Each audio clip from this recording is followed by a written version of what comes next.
এই মুহূর্তে সবচেয়ে বড় খবর দ্য বিগ ব্রেকিং নিউজ। আপনারা দেখছেন সঙ্গে প্রগতি।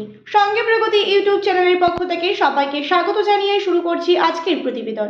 আজকের প্রতিবেদনের মূল বিষয়বস্তু, উত্তর পূর্বের রাজ্যে ত্রিপুরাতে আবারও সিপিআইএমের লাল ঝান্ডার আওতায় আসলো প্রায় 581 জন নেতাকর্মী। সরাসরি বিজেপি ত্রিপুরা মোথা ছেড়ে 581 জন নেতাকর্মী যোগদান করেছে সিপিআইএমে।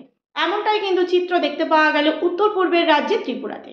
প্রিয় দর্শক বন্ধু, আপনারা দেখছেন সঙ্গে প্রগতি। সঙ্গে প্রগতি ইউটিউব চ্যানেলে নতুন দর্শক হয়ে থাকলে অবশ্যই চ্যানেলটিকে সাবস্ক্রাইব করে যুক্ত থাকুন নতুন নতুন ভিডিওর আপডেট পাওয়ার জন্য। ভিডিওটি ভালো লেগে থাকলে অবশ্যই লাইক করুন, শেয়ার করুন, আপনাদের মতামত অবশ্যই কমেন্ট বক্সে কমেন্ট করে জানান। উত্তর পূর্বের রাজ্যের দেবদারুতে 581 জন লাল ঝান্ডা তলে। জোলাইবাড়ি বিধানসভা কেন্দ্রে দেবদারুর চারথে কলোনি পাড়ার বিজেপি এবং ত্রিপুরা মোথায় ছেড়ে প্রায় 581 জন নেতাকর্মী সিপিআইএমে কিন্তু যোগদান করে এবং সিপিআইএমের সমর্থনে কাজ করার ঘোষণা দিয়ে হাতে তুলে নিলেন লাল ঝান্ডা। এমনটাই চিত্র আপনাদের সামনে তুলে ধরছি, দেখুন। উত্তর পূর্বের রাজ্যে ত্রিপুরাতে আমরা দেখেছি যে একেবারে সিপিআইএমে যোগদান করার হিড়িক। বিজেপি ত্রিপুরা মোথা অর্থাৎ ট্রিপল ইঞ্জিন সরকার ছেড়ে দিয়ে সরাসরি সিপিআইএমের ওপর ভরসা রাখছে এই উত্তর পূর্বের রাজ্যের জনগণ এবং নেতাকর্মী থেকে শুরু করে একেবারে বিজেপির উচ্চপদস্থ নেতৃত্ব, তারাও কিন্তু সরাসরি সিপিআইএমের দিকে কিন্তু ভরসা রাখছে এবং লাল ঝান্ডা কিন্তু দিন দিন শক্তি বৃদ্ধি হচ্ছে।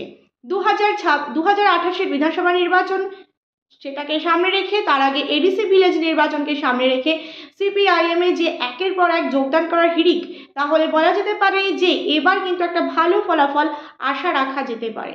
যেভাবে সিপিআইএম লেগে বেঁধে পড়ে গেছে একেবারে এই যে উত্তর পূর্বের রাজ্যে ত্রিপুরায় শাসকের অন্যায়ের বিরুদ্ধে এবং শাসকের যে পরিস্থিতি, বর্তমানে প্রশাসনের যে পরিস্থিতি, শিক্ষা ব্যবস্থার যে অবনতি, স্বাস্থ্যের অবনতি এবং প্রত্যেকটি সরকারি ক্ষেত্রেই যে দুর্নীতি, সেই সমস্ত বিষয়কে মাথায় রেখে প্রত্যেকটি সরকারি দপ্তরেই কিন্তু দুর্নীতি, রেশন দুর্নীতি থেকে শুরু করে এই রাজ্যের মতন একই রকম কিন্তু এই উত্তর পূর্বের রাজ্যের ত্রিপুরাতেও কিন্তু চিত্র আমরা দেখেছি এবং সাধারণ মানুষের জনগণের জীবনে বিভিন্ন রকমের সমস্যার সৃষ্টি করছে। বিজেপির বাইক বাহিনী তাণ্ডব চালাচ্ছে, প্রশাসন কিন্তু নীরব দর্শকের ভূমিকা পালন করছে, মানুষ কিন্তু আর এই দলটির ওপর ভরসা রাখছে না।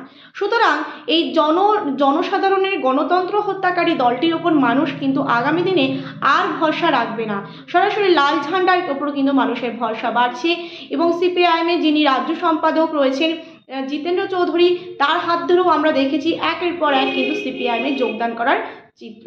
সুতরাং দেখা যাচ্ছে যে এই উত্তর পূর্বের রাজ্যে ত্রিপুরার দেবদারুতে আজও কিন্তু সেই একই চিত্র দেখা গেল। প্রায় 581 জন নেতাকর্মী সরাসরি সিপিআইএমে কিন্তু যোগদান করলো বিজেপি ত্রিপুরা মোথা কিন্তু ছেড়ে। তাহলে বলা যেতে পারে যে সিপিআইএমে লাল ঝান্ডা হাতে তুলে নিয়ে সিপিআইএমের সমর্থনে কাজ করার ঘোষণা দিয়ে কিন্তু তারা একেবারে সিপিআইএমের শক্তি বৃদ্ধি করতে কিন্তু অনেকটাই মজবুত হয়েছে। এবার দেখার বিষয় যে যখনই নির্বাচন হবে তখনই কি ভোট বাক্সে সিপিআইএম সঠিক পরিমাণ ভোট পাবে এবং শাসককে কি টেক্কা দেওয়ার মতন সেই ভোটটা কি পেতে পারবে।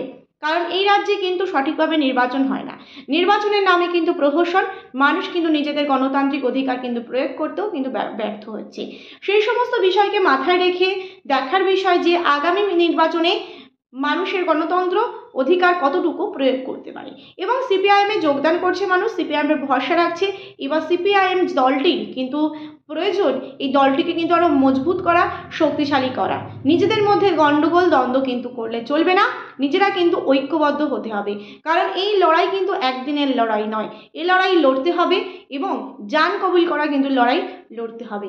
সুতরাং বলা যেতে পারে যে এই যে সিপিআইএমে মানুষের ভরসা করে যোগদান করছে, এই ভরসার মান এবং মর্যাদা কিন্তু রাখাটা একান্তই প্রয়োজন। প্রিয় দর্শক বন্ধু, এই ছিল আমাদের আজকের প্রতিবেদন। ভিডিওটি ভালো লেগে থাকলে অবশ্যই লাইক করুন, শেয়ার করুন, আপনাদের মতামত অবশ্যই কমেন্ট বক্সে কমেন্ট করে জানান। নতুন দর্শক হয়ে থাকলে চ্যানেলটিকে সাবস্ক্রাইব করতে কিন্তু একদমই ভুলবেন না। ধন্যবাদ সকলকেই।